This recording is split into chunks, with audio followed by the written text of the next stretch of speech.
Yeah, we're gonna work here with removing the number 60 chain that drives the upper auger. There's a couple different things here. There's an idler sprocket, and you have to grab a 3/4 inch wrench socket.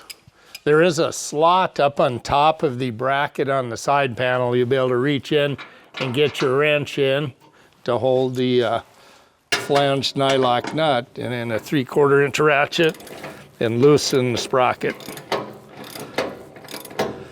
Hey, once you have it loosened, as you'll notice, you'll be able to slide the sprocket back. Now the chain's loose. Be able to remove it. And that, I guess there's a master link. You have to locate that. Here's the master link. And just like on your old bicycle, but a little stiffer and harder to work with. There, I take the clip off. Slide the link apart. There you go, and get the chain off. And now you can remove the chain.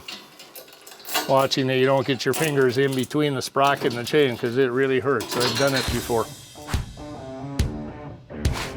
The first thing I'm going to do is remove, this is another guide. It helps hold the snow in as you're back dragging. This is UHMW.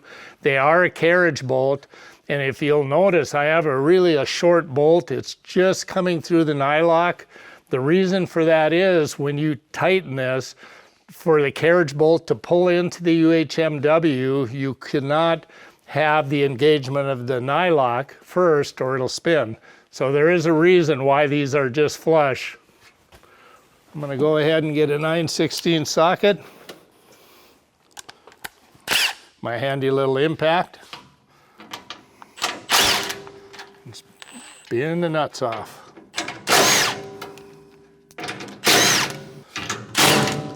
Now I'm going to tap. These are slightly stuck in. I've got a big enough hammer for the operation here, so there you go. So that part's removed.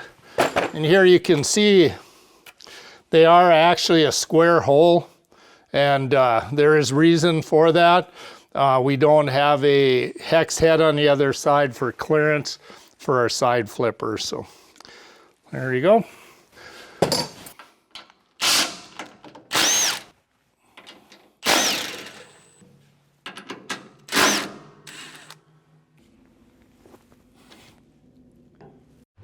Okay, the reason for removing them, you wouldn't have to if you're going to work on the auger, but you'll notice when I remove these bolts, this auger slides out easier. You can finesse it out of there without taking the guides off, but I like to just take them off. It makes it easier to accomplish the task. Now this area is clear, so now you can get a 3/4 inch socket. Of course, I'm going to use my handy dandy impact here and see if I can break them loose.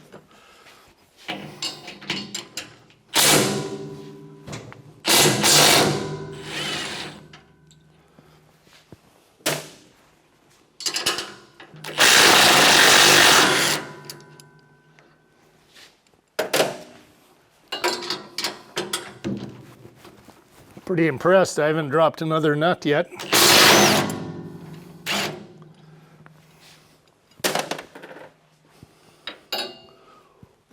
This one's a little hard to get at.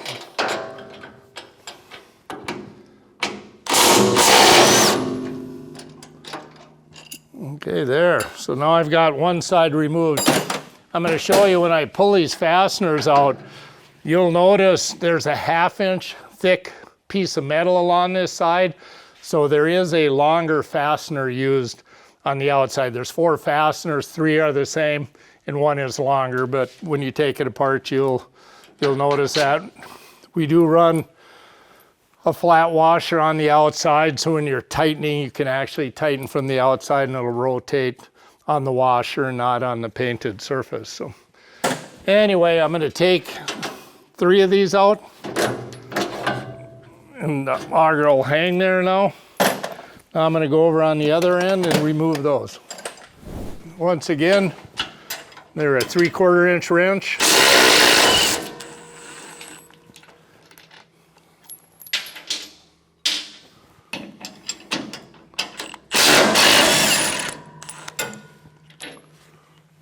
I'm going to remove 3 of them. And then the last one, all I do is loosen it so the auger doesn't fall.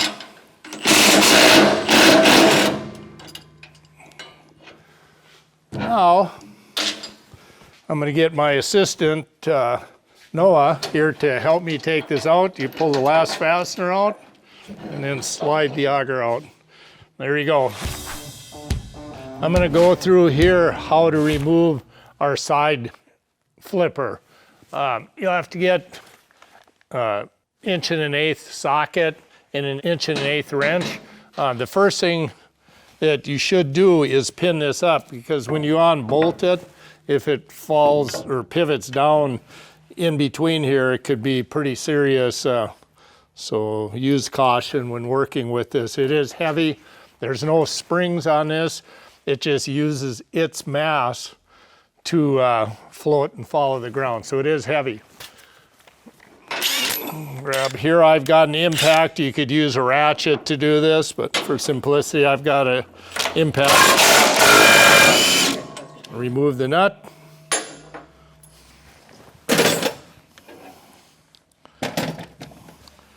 Now is when I'd remove this pin.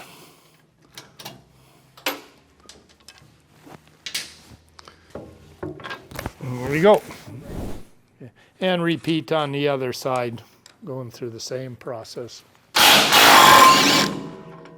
Take the nut loose.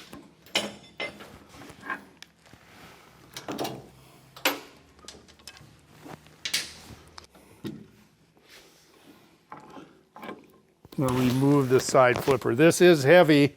The reason for that, we use the mass of it to keep the thing down and engaged rather than any springs. And the next thing this is kind of a shortcut, if I'd call it that. You can remove the hydraulic hoses from the block. All that involves, you have to have a bucket, loosen the fasteners up. You'll drain out a 1/2 gallon of hydraulic oil. You can remove the whole auger. What I'm going to show you is a shortcut to get at that. What we do is loosen the fasteners on this end, take the fasteners out of the other end, and suspend the end of the auger at an angle. Therefore, we can get at the fan.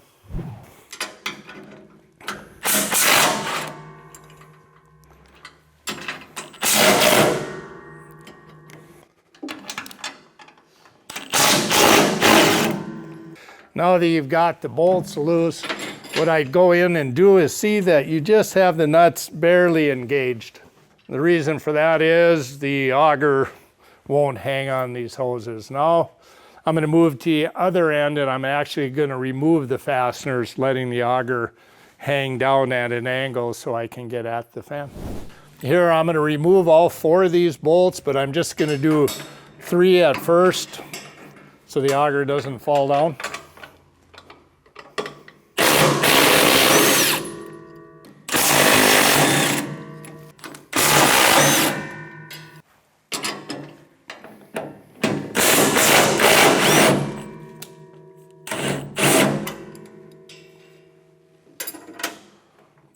Okay, now I've got all 4 nuts off.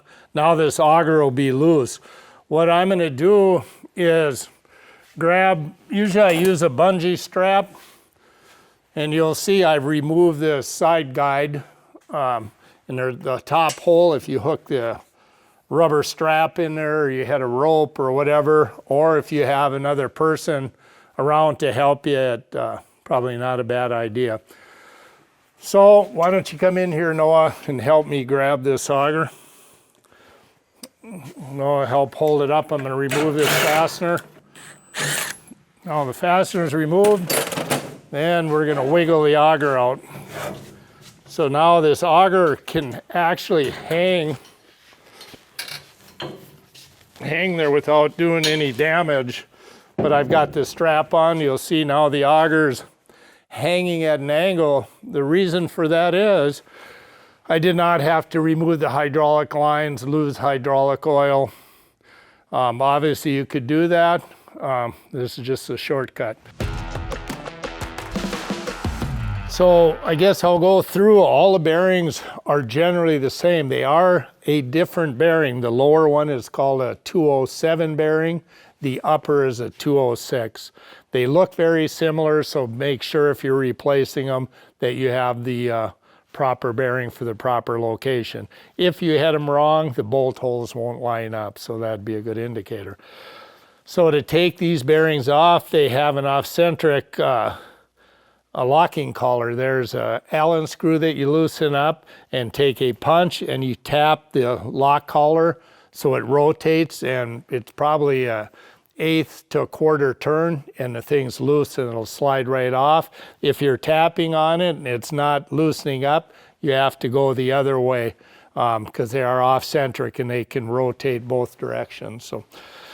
So now, once you've unlocked the collar, you can either tap this off or get a gear puller and pull the bearing off and replace it if necessary. At the same time, to replace this sprocket, you need to remove the bearing. And there you'll see there's just 4 bolts, 9/16 wrench. You can remove the sprocket and replace it. Another thing that I'll say on this upper paddle auger, they do have the same bracket on both ends. You only need the sprocket on what I'd call the right end. We always talk about right side being from the rear looking forward of the blower.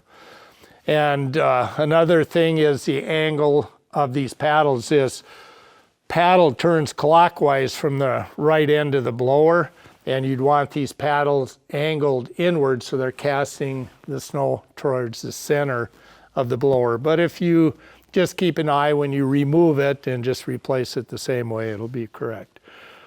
So now if you've had to put new sprockets on, you've got them on, you reinsert a new bearing, or if the bearing's not failed, slide the bearing on both of these sides so the bearing itself is flush with the end of the shaft. What that does is lines up the 2 sprockets so the chain's in alignment. Very similar on the upper paddle auger, it's the same bearing on the opposite end. Take and loosen the locking collar even if you did not replace the bearing, so the bearing can slide in and out on the shaft. Then when you reassemble things, the lower auger, you assemble it, tighten it up. There's just a slip collar on the hydraulic auger drive end, so you don't need to worry about that. But on this paddle auger, you lift into position. You usually have an assistant on the other end. Lift it up, put the fasteners in. I always try to rotate so the grease zerk is facing out so it's easy to get at for your service. The reason for loosening that collar on that end is once you have tightened this end, now you need to snug that bearing up on that end or tighten the fasteners. It allows the bearing to slide on that shaft so you get good alignment for the chain on this end. That end, once the bolts are tightened, the 4 bolts to hold the auger in, now you can go forward the process of tightening the off-centric lock collar and tightening the set screw. And here on the left end of the upper paddle auger, you can see that the inner race is not flush with the 1 1/4" shaft.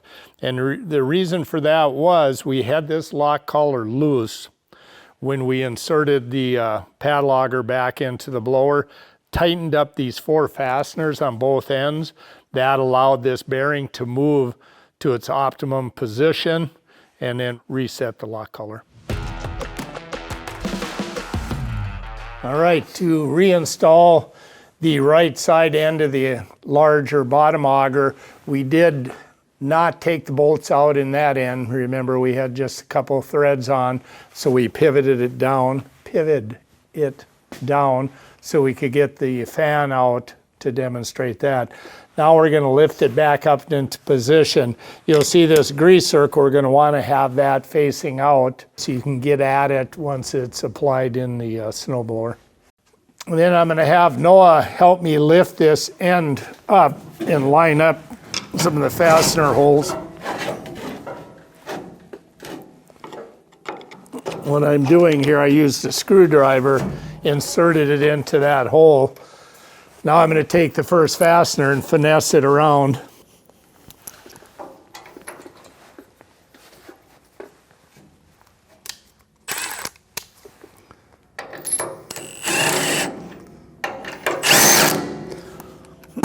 Put the first fastener in, always the toughest one, and then put the nuts on.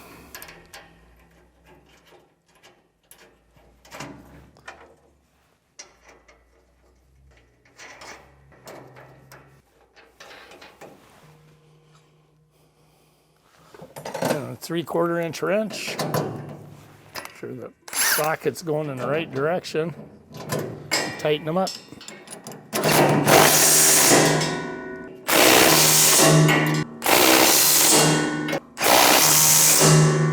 There you go. Then we move to the left side of the blower and tighten the 4 1/2-inch bolts that we had loosened earlier.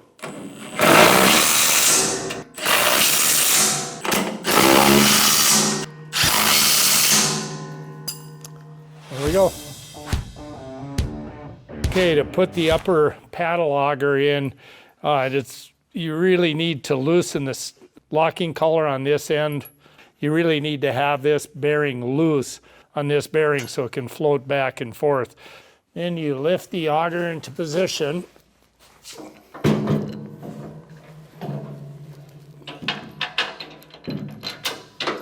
One thing here is to take care that you have the greaser in a position that you can get at it, not be on the back side of the snowblower.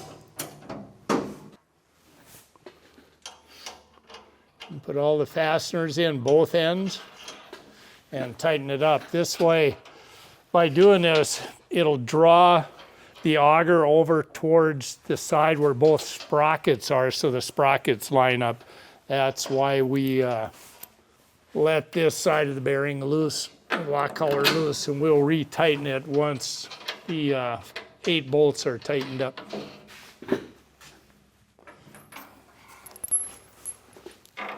Another thing to notice here is we have a thick 1/2-inch strap on the outside of the blower, so the one of the 4 bolts is a longer bolt that goes through that longer, thicker strap iron. Once you have them in, you can tighten them up.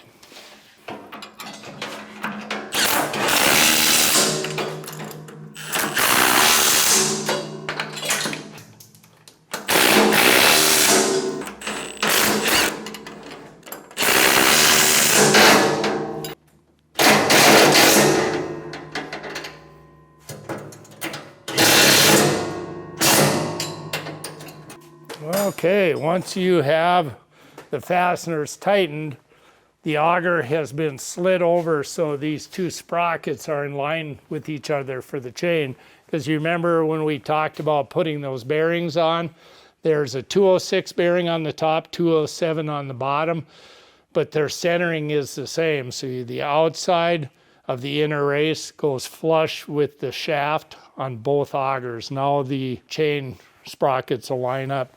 We had left this lock collar loose. This end of the auger, paddle auger, we left this collar loose, as you remember. So when we tighten the sprocket end up, it moved the auger over to line up both sprockets. Now I'm going to come over and lock this locking collar. So once you get the collar inserted, take a center punch. Be careful not to pound on the Allen key. I've seen people do that and it really irritates you. There's a little countersunk hole that you tap on. And that, it's an off-centric, so that tightens up the collar. Then you rotate it into position so you can get at the Allen screw to keep it from backing up. Snug that Allen screw. And that end is secure. Now we'll move to the other end and we'll put the chain on. Okay, we're gonna install the chain. Here now, this is a real finger pincher, watch out. As you start rolling these augers and getting your fingers in there, and you end up like me with chopped off ends of your fingers and such. So Just be careful. You notice I slid the adjuster up out of the way, and then I just feed the chain around. The top auger will turn, obviously. And I feed it till the chain so I get it out in the open so I can work with it. Then I take the splice link or master link, connect the chain back together, the link bridge, and then the clip. So I'm going to see if I can keep it from not flying out of the way. There, I clipped it in. Here, I'm going to insert the clip on the master link. I rotate it so it's in the notch. Pop it in and just check that they're in the notches on both sides and you're ready to go. So now once you have the master link clipped in, then you take and grab onto the idler sprocket, and you see we did loosen it up earlier. It's in a slot, and people ask, well, how tight do you want it? Well, what I do is just pull so the chain's good and snug. And then you'll need a 3/4 inch wrench, and you can use a ratchet, or I'm going to use an impact here. Put it on the end of your bolt. Draw the sprocket down so it's snug.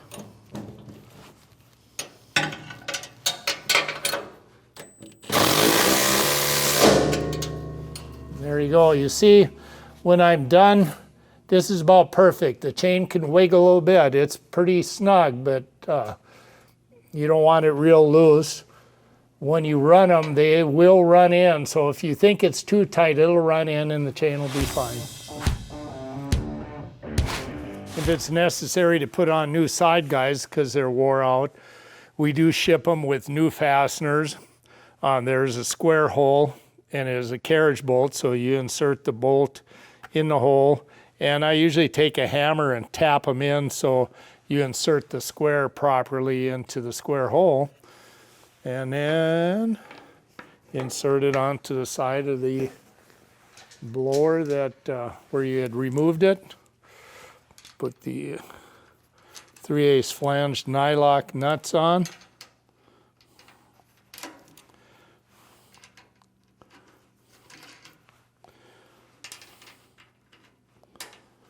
And then tighten them up. You'll notice now when I tighten them, the bolt will only be flush with the outside of the nut. And the reason for that is if you hit the nylock early like you should, the fastener might turn in the square hole. So there is a reason for that.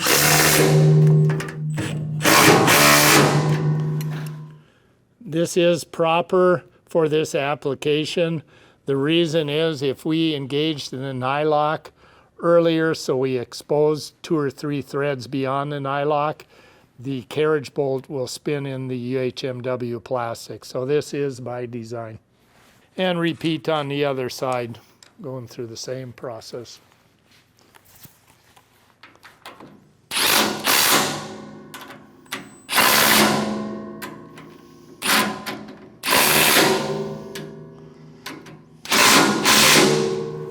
And with UHMW, you can over tighten them and just squash the plastic out. So just reasonable care. Like I said, the fastener should just be coming outside the nut. You'll see when you take that off, there are UHMW guides in here. We do not use grease zerks. We use UHMW as a pivot bearing. So when this is assembled, there's a number of different parts here. There is a UHMW washer on both sides. I use grease. I put a little bit of grease on those washers, the UHMW washers, to keep them from moving. Slide this end washer in the pivot bushing in through the UHMW. And we have another washer on the inside that creates a space so the flipper does not rub on the blower. And reinsert it. Here's again where I'd put the guide pin in.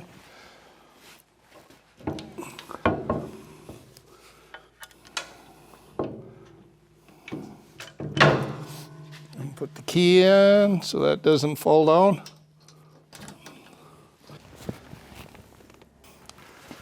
Then I proceed to tighten the fastener. Here it takes an 1.5 inch socket and an 1.5 inch wrench.